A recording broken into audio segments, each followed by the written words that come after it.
Tuli mu Parliament y'eggwanga Uganda era nga ensonga enkulu esitudde enkundi ya Enkolagana ya Uganda Namwawanga Gebweru Ewedewo Lwa Fugabi eya General Kaguta Museveni n'okwedemeza mbuyinza. Anga amawanga mangi gasazizaamu enkolagana yago n'eggwanga lya Uganda tebakyagaana kugiwola nsimbi era gavumenti eri mu kattu kati Parliament eri mu miranga olw'okuba nti abaali bawola Museveni oba gavumenti y'ensimbi baazisazaamu olwa President Kyagulanyi Ssentamu Robert Bobi Wine okumulabisa ne documentary Bobi Wine the People's President ebikolo biro byakola ku bannansi kati amawanga agawolanga Uganda ensimbi gazisazaamu n'ebitongole byasazaamu n'abalala bakyeyonga ebitongole bingi bikyasazaamu enkolagana yaabyo n'eggwanga lya Uganda General Museveni naye ng'entabo evudde ku kwedemeza mu buyinza okususe kakati no Parliament esobeddwa ekanda mu kibira n'embeera y'abannayuganda abawangaalira emitala w'amayanja abayisibwa mu mbeera embi eyo mawanga gye bakolera nga gavumenti tebafaako eya Uganda ng'ebatwalanga batali bannansi ba wano kakati nno ebikolobera ebyo byonna ebigenda mu maaso e Uganda ne mitala w'amayanja n'okubanga gavumenti ya Museveni eri kayiringite egwayo Parliament esobeddwa abaka basobeddwa olwaki ekigenda mu maaso kyekigenda okuddako wabala gavumenti egenda nabo basobeddwa bakubagana mpawa olwabiki ebigenda mu maaso naye nno ekibiina kya National Platform kyo kiri mu kuba gudikudde era kirina enteekateeka ey'enjawulo ey'amaanyi okulaba nga kijja eggwanga Uganda mu mbeera eno era nga baminisita ba gavumenti ya Kyagulanyi mu Parliament bo bawadde enteekateeka eza gavumenti empya ng'eya Museveni emaze okugwa era beesunga nnyo obukule buli bukubwa nti kiwedde General Museveni era kati tubala ssaawa busaawa gavumenti y'okugwa wansi Kyagulanyi akwate ekintu kino ate tutembeete ensonga tuzitwala mu maaso naye ensonga nyingi ziri mu kwogerwako ku z'enkolagana ya Uganda n'ensi namusize ebweru Uganda weeri Namwawanga Gebweru ne bannayuganda akkiriza nkutwaleyo mu Parliament bifune era nga tutandise tuti. Thank you, Right Honorable Speaker. I want to thank the committee for an elaborate report. But as an able shadow minister, I wish to add that of the challenges of the foreign affairs sector has been on policy. Madam Speaker, if you could recall, the Minister of Foreign Affairs was supposed to table a codified foreign policy by June last year. We have not been updated, and we perceive it as a contempt of Parliament, at least for us as opposition. We need to get a better understanding not as opposition, as the House. As the House. Because the contempt is to Parliament, not to opposition. Thank you for the guidance. Only that I was submitting as a shadow minister. And I wish to represent, first of all, the alternative government. We need to learn how far. And two, Madam Chair, Right Honorable Speaker, under NDP 3, we are talking about, for example, of ECD and funding, enhancing funding for ECD. The NDP 3 provided for a diaspora investment strategy that had to be finalized in the first year. Up to now, we don't have such a strategy for the diaspora, whereas we fund missions for diaspora mobilization and engagement. We are worried. Position. The diaspora is being mobilized for what and to do what without a policy. There is no proper guidance as to how and for what the diaspora is mobilized for. But there would be guidance will be under NDP 3, which required a diaspora investment strategy that would guide in the development of a diaspora engagement policy. As of now, we don't know they are mobilizing the diaspora for what, much as there is funding allocated to some of these missions. Thirdly, Madam Right Honorable Speaker, is on protocol and consular services. Whereas we agree that there is need to fund and enhance the provision of consular services across our missions and embassies. But we are also seeing a weakness by the Foreign Ministry. Right Honorable Speaker, our passport ranking and index is so low. Our passport is lower, by index is lower than Kenya and Tanzania. We even have countries which are visa exempt for Uganda, but we don't have that process. I mean, the reciprocal arrangement where equally Ugandan passport holders can enter those countries visa free. And this is a challenge. Much as we are proposing funding, and this is equally related to public diplomacy. Right, Honorable Speaker, when it comes to realignment of our embassies and missions, we must be alive to realities. We are recommending funding. I want to give an example of our mission in Russia. It's the same mission accredited to cover Ukraine. Now, these are countries at war. You cannot be a diplomat in Russia representing Uganda and you purport to appear in Ukraine. These are countries at war. We believe there must be a realignment as we pursue enhanced funding. Because equally when it comes to travel, the embassies are talking about travel abroad, which is right. Because many times when you raise issues of the labor externalization, they say we want money to reach these areas. But some of these might be affected by policy and the rationale of accreditation. If we don't realign our missions to actually be alive to international realities. And lastly, Right Honorable Speaker, is to do with bilateral labor agreements. The aspect of labor externalization has been echoed in this parliament day after day. And the answer from the Minister of Foreign Affairs has been, we don't have money for travel. And it is also true that some of our ambassadors have not presented their credentials to other countries of the world, alleging travel, lack of travel. It was, so, Right Honorable Speaker and colleagues, we want also to learn. The Minister of Foreign Affairs is talking about bilateral agreements. We hear some of these ministers parading what they call agreements out there. But when you go to these countries, there's an allegation that these agreements are not enforceable. And the enforceability may have a bearing on the budget. It is not brought for us to in Parliament to understand the realities of how to enforce these engagements, these bilateral agreements. We want to learn from the Minister of Foreign Affairs. Much as we have a state minister, the foreign minister, Right Honorable Speaker, I have not seen him, J.G. Odong, since I became a shadow minister. I don't know whether he exists, but I hear he swear somewhere, he took oath somewhere. I've not seen him. Right Honorable Speaker, we want to learn how many bilateral agreements have been enforced. We hear, for example, with UAE, we hear of a bilateral agreement, but we understand it's not enforced. How many have been signed? How many have been enforced?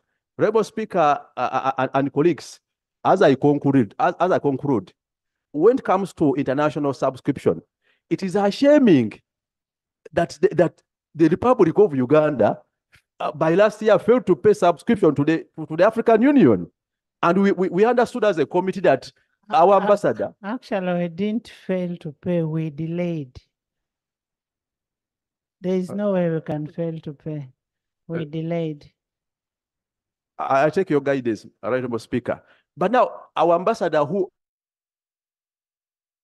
to the African Union, and she alleged that she was denied entry in the meetings of African Union. Now, when we are building African nationalism and patriotism on the African continent, but we don't comply with our commitment on international obligation, especially on strategic institutions like the African Union, it is a shame. We need to understand from the Minister of Foreign Affairs going forward, what is the strategy? And equally from the Minister of Finance, because when they were presenting the budget and most of these estimates, we are discussing in terms of sectors. Many times when they are realigning to now the program approach, a number of these proposed priorities are disregarded. I don't know how best we are going to safeguard this process to ensure that what has been recommended is actually actualized. I beg to submit, Right Honorable Speaker. Thank you. Thank you so much. And honorable members in the public gallery, this morning we have students from Kyambogo University, Kampala. You're most welcome. Most welcome. They are represented by the leader of opposition, Honorable Joel Ssenyonyi Besekesi and Honorable Shamim Malende. Welcome. Join me in welcoming them. Please have a seat. Thank you so much for coming.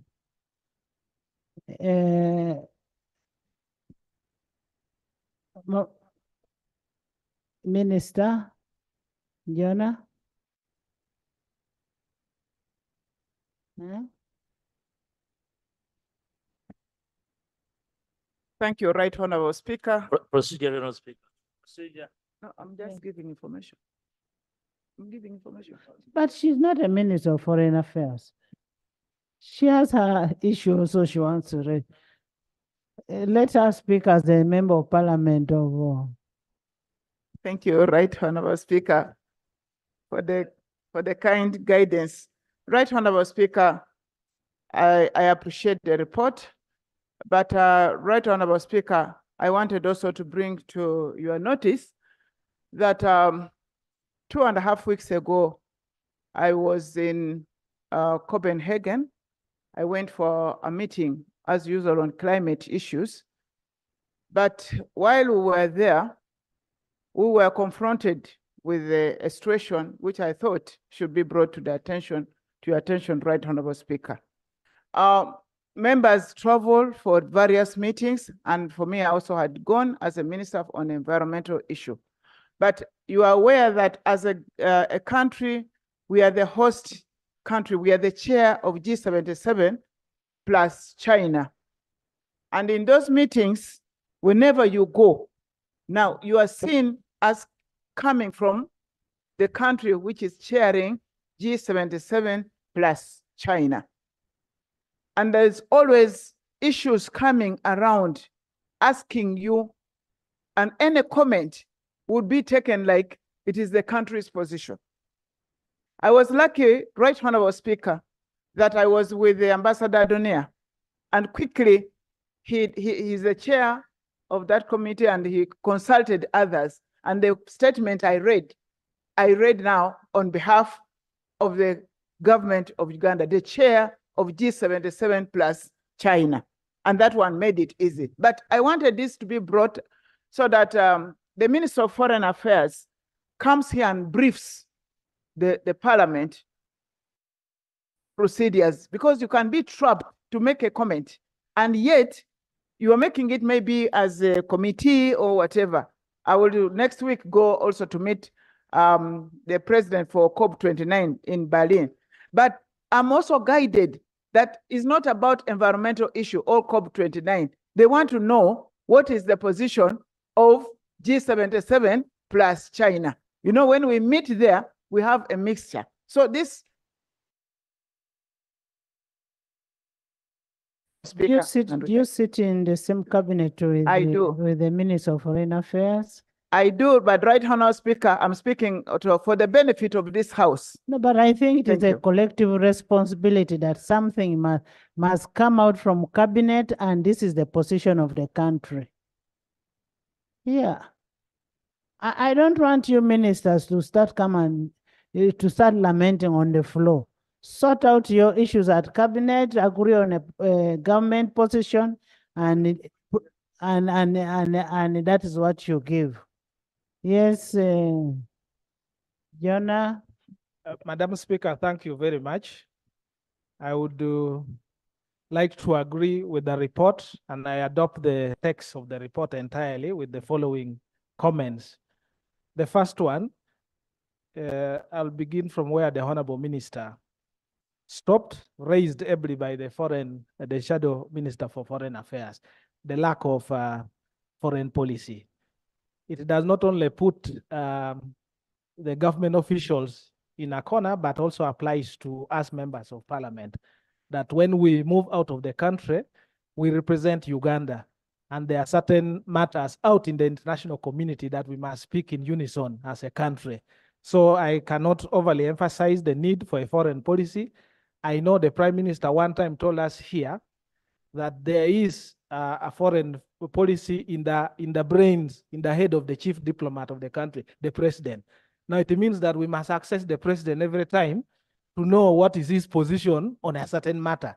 And it's quite difficult for that to be done practically. So let the ministers who are here, like you have guided, follow up and let the president put that vision down in writing so that the country can be at peace. I will yield 1 minute strictly for my brother to give information. You've become the speaker. Honorable Drew and Right Honorable Speaker, Further, so about the issue of foreign policy, you all know what is going on in the world, and we cannot shy away from the suffering that is going on in the Gaza Strip. And we as Ugandans, and as the people of this world and the citizens of this world, are aware that over 39,000 people have been killed and 13,000 children have lost their lives, and over 1 million people are threatened with famine. We would like to know what is the position of our country on the suffering of the people in Palestine and the Gaza Strip. All countries are calling for a ceasefire, a cessation of hostilities. So what is the information you're giving? The information I would like to give to my honorable colleague is that the chief diplomat of this country must be elaborate on matters of foreign affairs and give the position of our country as regards the global issues that are happening in this world, so that we can also feel that we are fully represented in the global atmosphere. Thank you. Thank you for that valuable information. The second point I would like to raise, Madam Speaker, which is very embarrassing, is our failure to remit taxes in foreign countries. In some countries, failure to pay your taxes is a very serious crime. Taxes and subscription. For subscription, it could be subject, but taxes, because taxes, after the assessment, Madam Speaker, you know, there are penalties that accompany it. It means that we are actually accumulating what we call nugatory expenditures by failing to pay our taxes in time. The two foreign missions cited here, Ottawa in Canada and Kinshasa, just require 2.587 billion shillings. I really feel that this house must support the ministry to pay that, because otherwise our image, a country that fails to pay its taxes, you can just imagine what goes in the mind of those who are abroad. The fourth one is about the face of our foreign missions. It is quite embarrassing that a guard of honor is mounted by a host country, and our ambassador comes on a tuk-tuk, and they're waiting for him, like we have cited, because they don't have means of transport. And some of those countries, the taxis they have, the taxis they have are too old. I've been to some of the countries. I don't want to Honorable Jonathan, he goes to receive his members of parliament, his ministers in a tukutuku. That's what the report is saying. They don't have vehicles. Some of the vehicles are condemned, meaning they are not fit and worthy to be in the road. Anytime those vehicles can cause accidents and to embarrass the country. So I support that money be provided for our chief diplomats to be, I'll give you clarification after I finish. There's information from Fortinet. Thank you so much, Honorable Du, and thank you, Right Honorable Speaker. Adding on the information I'm giving, and it's on the issue of the vehicles to our foreign missions. Right Honorable Speaker, if I'm to be particular, for Saudi Arabia, it is a country that has 13 states. It handles all issues to do with labor externalization, but they have one vehicle that is in a very poor condition. So I want to support Honorable Odru's point that we need to fund these missions, because some of them are handling labor externalization. You want to support the committee's position. Thank you so much, Honorable Speaker. I want to support the committee's position to increase funding for these missions, especially the ones that handle labor externalization issues, because they add both labor externalization and also the other foreign purposes that they're meant for. Thank you, Honorable Speaker. Thank you. The Minister of Finance would do us a very good job to clarify on the variation in the figures in the ministerial policy. The Minister of Finance, Honorable Bua is there. Honorable Bua is my neighbor, and he has a history of other things other than finance and mathematics.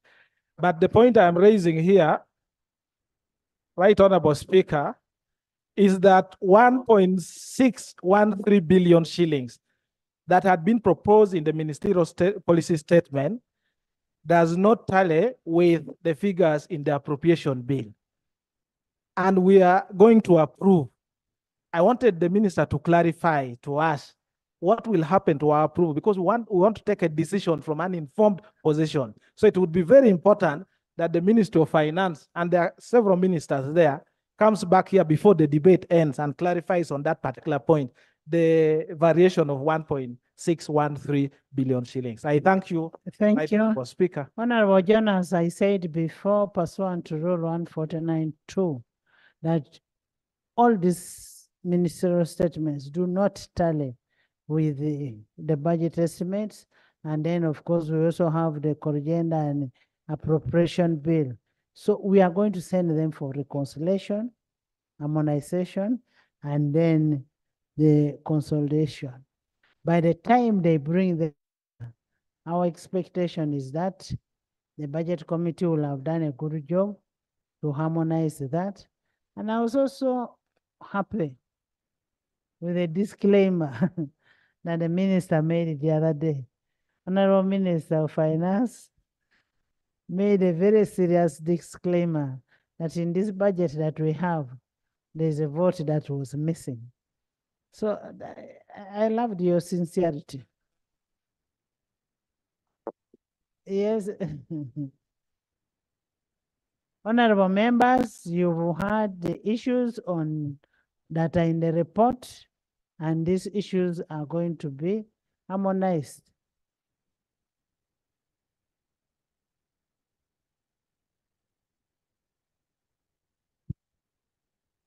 Thank you very much, Right Honorable Speaker. Right Honorable Speaker, my concern is about the foreign mission in Pretoria. Really, I want to concur with the report.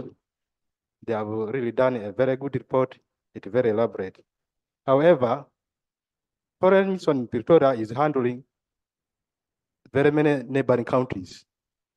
However, they have not been well facilitated in order to reach those neighboring countries that they're handling. We one time went there and they were telling us that when their meeting is taking place, especially in Botswana, Namibia, Pretoria, they could not be in person to attend those meetings because they are not facilitated. Their facilitations, they are only to handle issues that are to do with South Africa. Yet there are other areas that they are supposed to handle. So in this regard, I will really concur with the report that those missions that are handling areas that are attached to them should be well facilitated so that our citizens who are staying in those countries should also be helped. I beg to submit. Thank you, Abed. Thank you. Abed. Thank you, Right Honorable Speaker. Right Honorable Speaker, over the years, the government of the Republic of Uganda has invested millions of dollars in the infrastructure in DR Congo. And I've observed that our trade has gone up ever since that time. But I want to know from the Minister of Foreign Affairs and Finance how this investment is impacting. Because the trade can go up when there are issues that have impacted from Kinshasa, not necessarily from Eastern Congo. We invested millions of dollars in this infrastructure in the Eastern Congo. We want to know, we want a brief from the ministry is impacting on our trade, and also so that it will guide us in the future to understand where to put our money. That is very, very critical.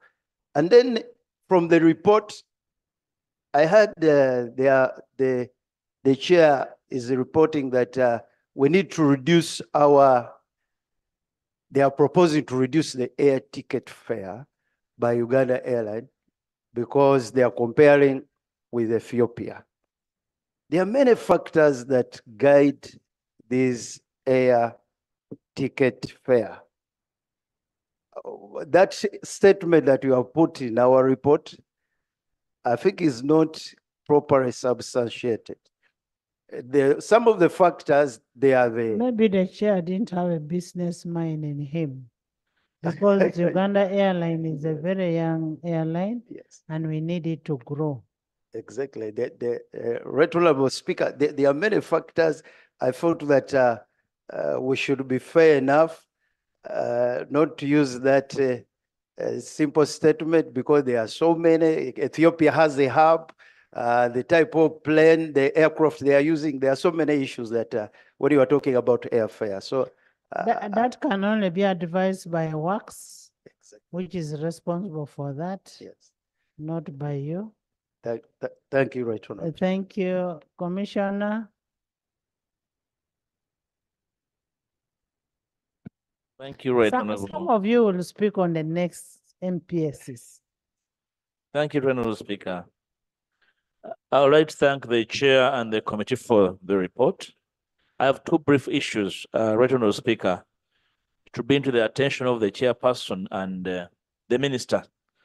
One relates to the classification of these missions, classification of the missions.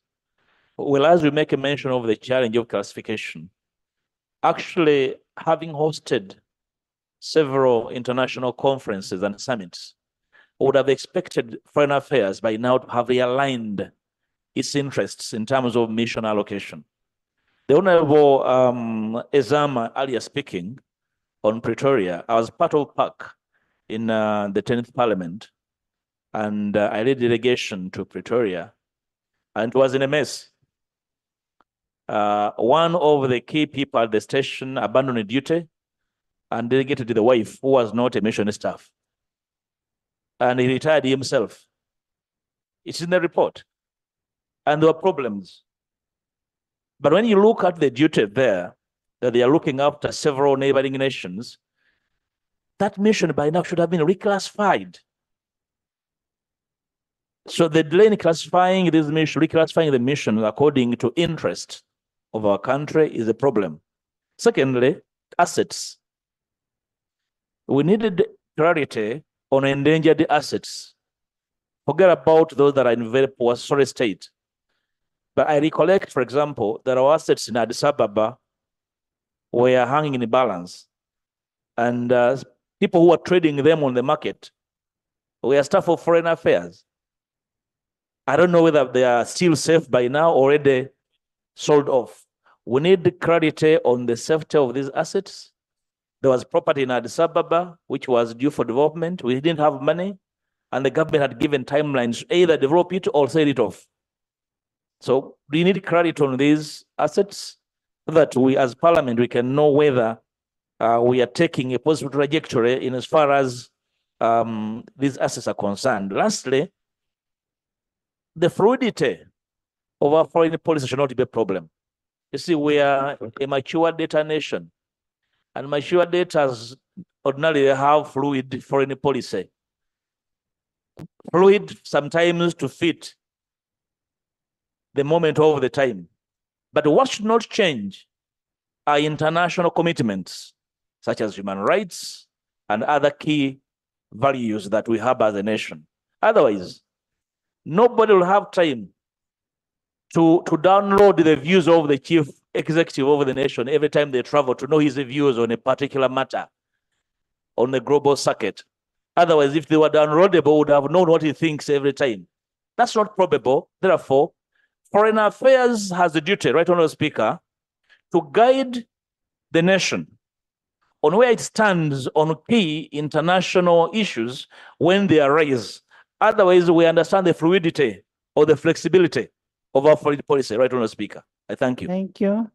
Honourable Minister, something came up on this house, and we're talking about the assets that we have outside this country, and we needed a status report. There's even one in Nakuru here. Nakuru, we went and visited and saw that property. There was one in Naivasha, something of the sort. When we in Kosase, we went and visited those areas. Honorable Minister, can we hear from you? That was last year.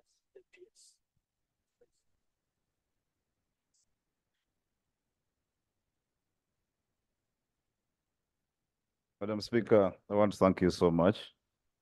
And I would like to thank the committee for a well-elaborated report presented. As the Minister of Foreign Affairs, we do concur with all the issues that have been raised in the report. And I would also like to thank colleagues for emphasizing in concurrence with what the report contains.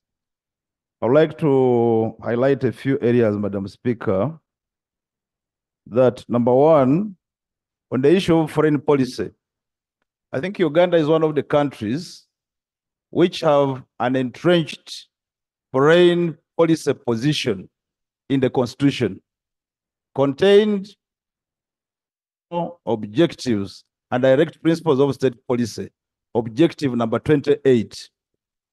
And thereafter, subsequently, we've made remarkable progress in trying draft 1.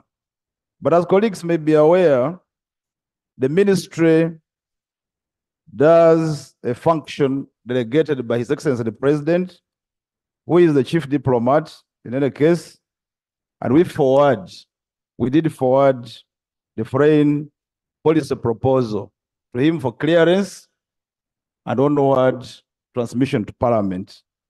In a recent meeting, Madam Speaker, because of the global fluidity that we have of global affairs, we've been advised that Uganda may not come out very, very fast to coin out a steadfast written foreign policy, but continues to deliver our foreign policy in the ministerial policy statements as contained thereunder. Madam Speaker, we shall continue to wait for the advice of the chief diplomat in that regard. Madam Speaker, permit me also to mention on the issues of areas to international obligations. Indeed, I want to confess to this House that I think Uganda quite often has looked ugly in respect to meeting obligations, especially assessed contributions to international organizations to which we subscribe. First of all, in respect of the our foreign policy, as contained in the Constitution, we are supposed to respect international obligations such as treaties and agreements to which we are part. And therefore, part of the respect is actually meeting the assessed contributions. So quite often, we've not looked very well. I'll give you the clarification later. We haven't looked very well. Clarification.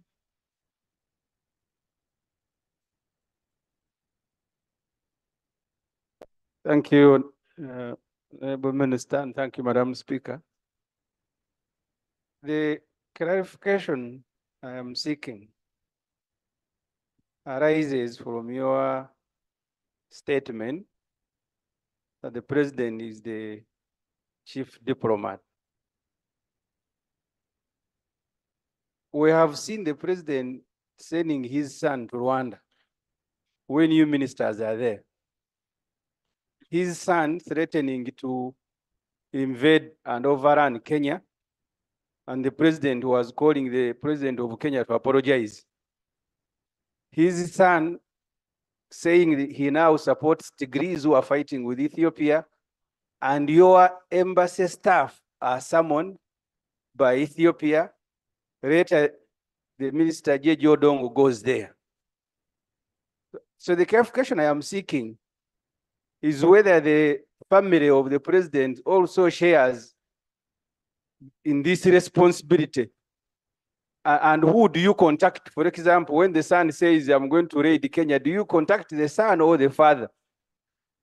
You people who are, because when the son caused problems with Ethiopia, they summoned the embassy staff. So clarification, who do you call when there are problems, or daughters? I would actually be surprised if we finished before you mentioning the name of President Museveni. Can we conclude on the issue of subscription? because that takes a first call. Madam Chair, permit me proceed from where I was. I was submitting that we need to up our game in respect of payments to international organizations to which we subscribe. I have seen in the report a proposal that the volume of 41.8 billion be transferred from Ministry of Foreign Affairs to Ministry of Finance. I think doesn't cure the problem. The problem is commitment to pay arrears. Whether under Ministry of Foreign Affairs or under Ministry of Finance, it is still arrears to a country called Uganda. Madam Speaker, I know we have a commitment not to come up with supplementary budgets. Our annual requirement for assessed contributions as subscription amounts to 25.54 billion Uganda shillings. What is provided for is 6.139 billion, leaving a shortfall of 19. That automatically calls for supplementary, because these are international organizations to which you subscribe by treaties to which you have subscribed. It's therefore mandatory. It's therefore my appeal that Parliament supports that position, that we get that shortfall funded. Now, let me also go to issues of our heads of missions failing to travel and present credentials to some of the countries to which they are accredited. Yes, indeed, this has been a usual occurrence. Why? Because of the suspension of travel, of the budget for travel abroad. But Madam Speaker, permit me make this clarity. I think some people, when they read the word travel abroad as contained in our proposal, they attach this travel abroad by ministry officials and us ministers. Remember, our ministerial policy statements contains vote 006, Ministry of Foreign Affairs, plus vote 501 to vote 538, missions abroad. And therefore, when we talk about travel abroad, it includes missions abroad, among others, to permit for heads of missions accredited to multilateral stations to present credentials in those other countries where they are accredited, apart from the sitting station, but also to perform consular and diplomatic functions to which they are called to play. It's therefore important that this Parliament supports restoration of a budget of Ministry of Foreign Affairs for travel abroad.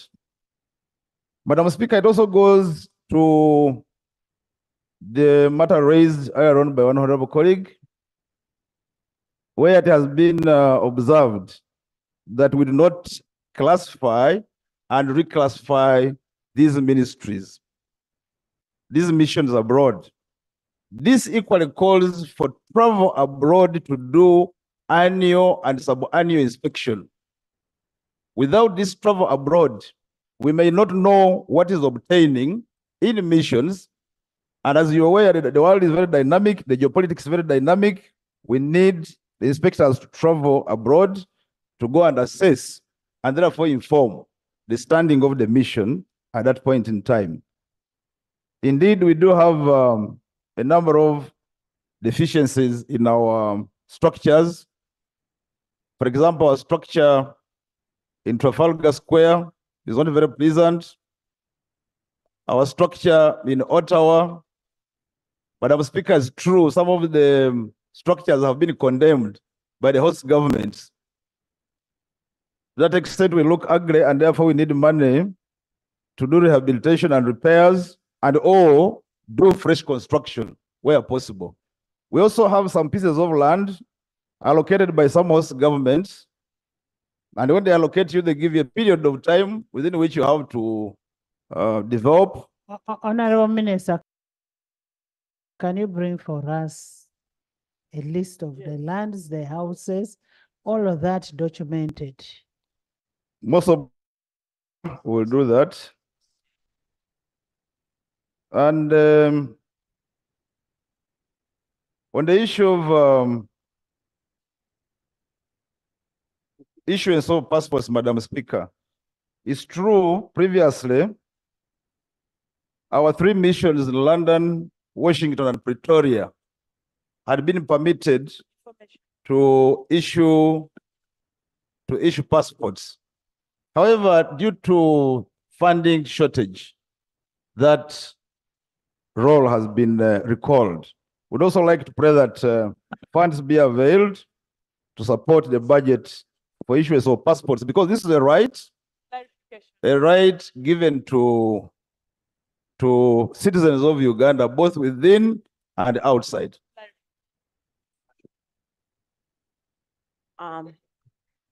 Thank you, Right Honorable Speaker. You talked about the structures and the missions in Canada, Ottawa, but I want to bring information to you that those structures have attracted taxes to the government of Canada. Are you aware of that? So if yes, include that in your report for your submission. I thank you.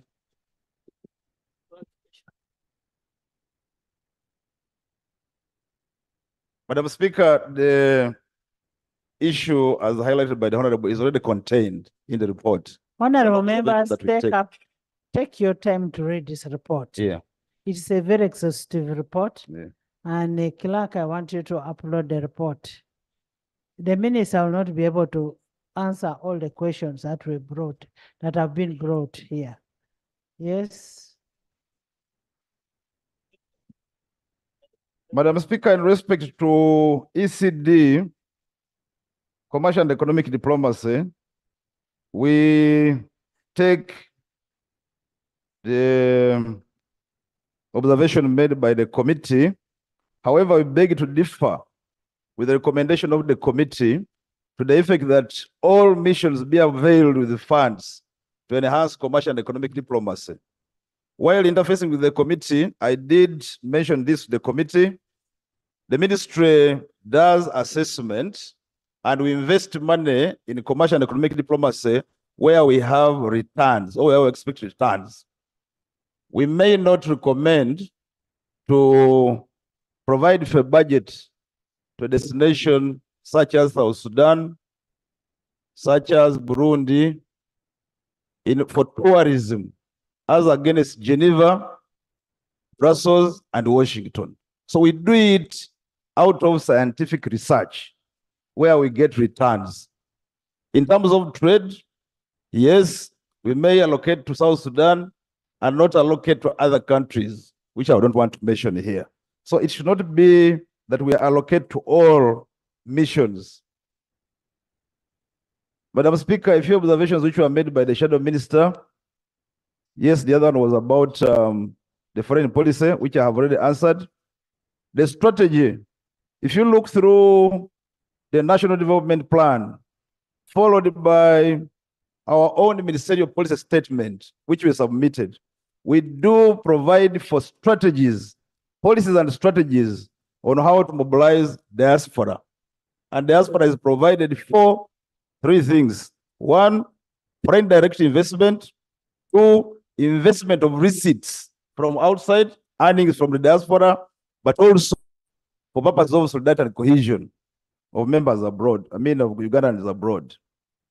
Now, about MOUs and bilateral agreements not enforceable. Madam Speaker, this appeared to be extremely broad and sweeping, which I would like maybe if you can give me a precise report about which agreement is not enforceable from which country. Otherwise, as to us, I'm only clarifying it. I'm only responding to what you said. Madam Speaker, as far as we are concerned as a country. Can we have the MOUs that are not recognized brought on the floor so that the minister can be able to say? Right Honorable Speaker, I wanted to give the minister information on two issues. One, on diaspora engagement, he's talking about a strategy. But as it is now, our foreign missions have no guidance. Which MOUs are not enforceable? Honorable Speaker, that have been when it comes to the MOU, the one for United Arab Emirates, that is popularly known as Dubai by the public, is not enforced. And we need to understand how far. Last time we had the Minister of Gender waving to the public another new MOU, I think, with Qatar. We don't know what is even the content. And I hear even Jordan. So we need clarity on these MOUs and what is the arrangement for their enforcement. If it requires a budget, we plan for it and budget for it. I hope you're not mixing the MOUs for the employment of those people going abroad vis-a-vis. Can we have a clarification? Madam Speaker, relationship of nations are corresponded to through the normal diplomatic channels. When we enter an MOU, an agreement between nations, if there are areas of discontent or contention whatsoever, they are responded to formally. And to this extent, Uganda has not received any complaint whatsoever from government of UAE to the effect of failure to enforce any of the agreements, unless laid on table and unless it comes through us, through the normal diplomatic channels, then we shall respond. Honorable Minister, what about an issue of where the ambassador of Russia is equally the ambassador of Ukraine? Madam Speaker, I wanted to come to that. But let me respond to that after dealing with one of the Honorable Nsereko. The Honorable Nsereko was inquiring as to whether Uganda has made her position clear on issues of Palestine and issues as emerging issues which arise. Madam Speaker, this year, January 2024, Uganda hosted two very important conferences. One was the conference on non-aligned movement, to which Uganda assumed the chair and is going to be chair for 3 years. During that meeting, a number of deliberations were done and a document known as the Kampala Outcome Document was produced. In that document, Madam Speaker, a very precise and clear position on the question of Palestine was professed, and that is Uganda's position. I would like members to look at the Kampala Outcome Document. Which conferences were there now? This is NAM. Then secondly, we had the G77 plus China. And Madam Speaker, the theme for the NAM conference. Those are the three? There were two. There were two. Yeah. So you don't consider the one that was hosted by Parliament as a Ugandan activity? Madam Speaker, I was responding in respect of those under foreign affairs, but we do consider the one which was hosted by Parliament very dearly. But I was only talking about the other two in context. That is still under foreign affairs. We applaud Parliament for hosting the Speakers' Conference in Munyonyo as well, and we take pride in it. Madam Speaker, the theme for the NAM conference was deepening cooperation of partner states for shared global affluence. And I wanted to respond to the Honorable Nsereko, who asked this question. That alone means we need to deepen our engagement with the South countries. And therefore, it means we have to involve ourselves in terms of even investing in missions in those countries, so as to further the commercial and economic diplomacy. And that's where we shall deepen global affluence or strengthen the sharing of global wealth. Now, the issue of having the ambassador of Russia, Uganda's representative in Russia, as at the same time being a representative to Ukraine, Madam Speaker, it doesn't have any harm whatsoever because number one, Uganda is not concerned about the quarrels between the two nations in question because to even emphasize on that, we are members of non-aligned movement. Therefore, we don't poke our nose in the affairs of any of those two countries, but also provide for under the Vienna Convention of 1969 on diplomatic relations. There is no law whatsoever violated. If you have a representative of in one nation, also representing in another nation where these two nations do not have diplomatic ties. It's therefore right. Finally, on the issue of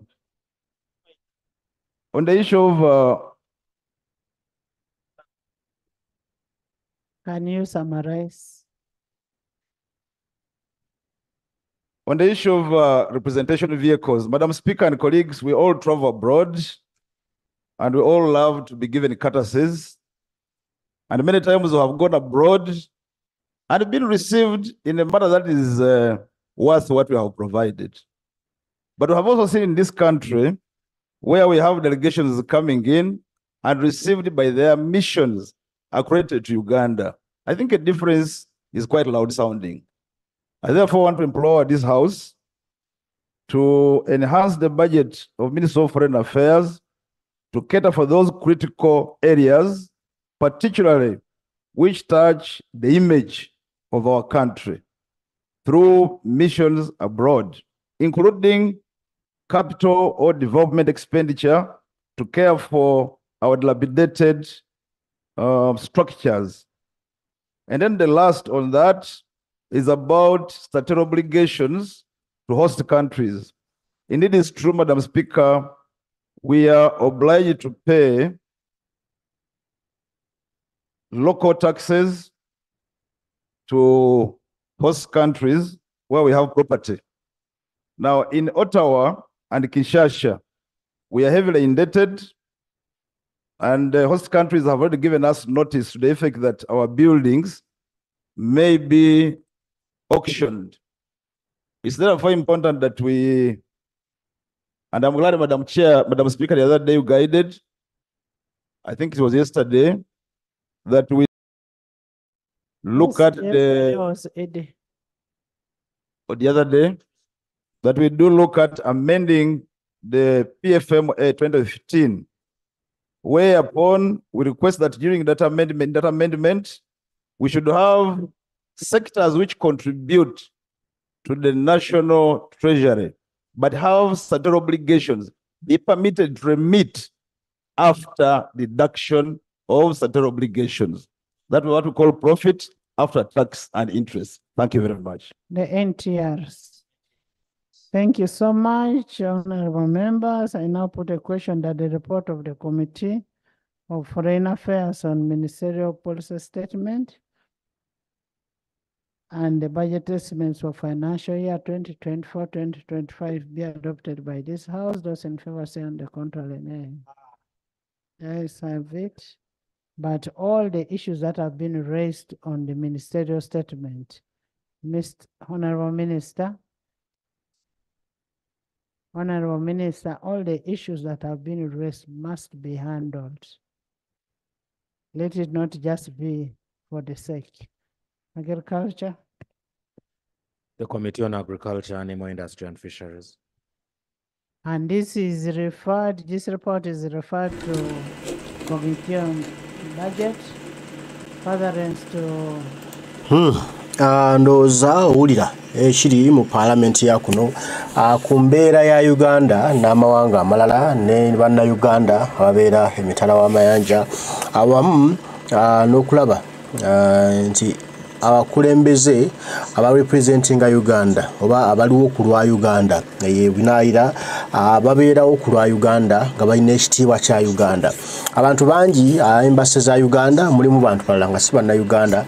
Embassy za Uganda abantu abazirimu bayisanga abatali bannayuganda nosanga balinga bebaawa obuwa ekizibu okugendayo. Kati zonna ensonga zibadde zoogerwako n'enkolagana ya Uganda n'amawanga g'ebweru ku byonna nga bitambudde mubiwulidde bulungi kale ebyo mbagala nnyo mwenna abaliko Omukama Katonda saba bankumire tujja kuba tuddamu bwana bakkiriza Dunda Lugaba Namugereka batayi mweraba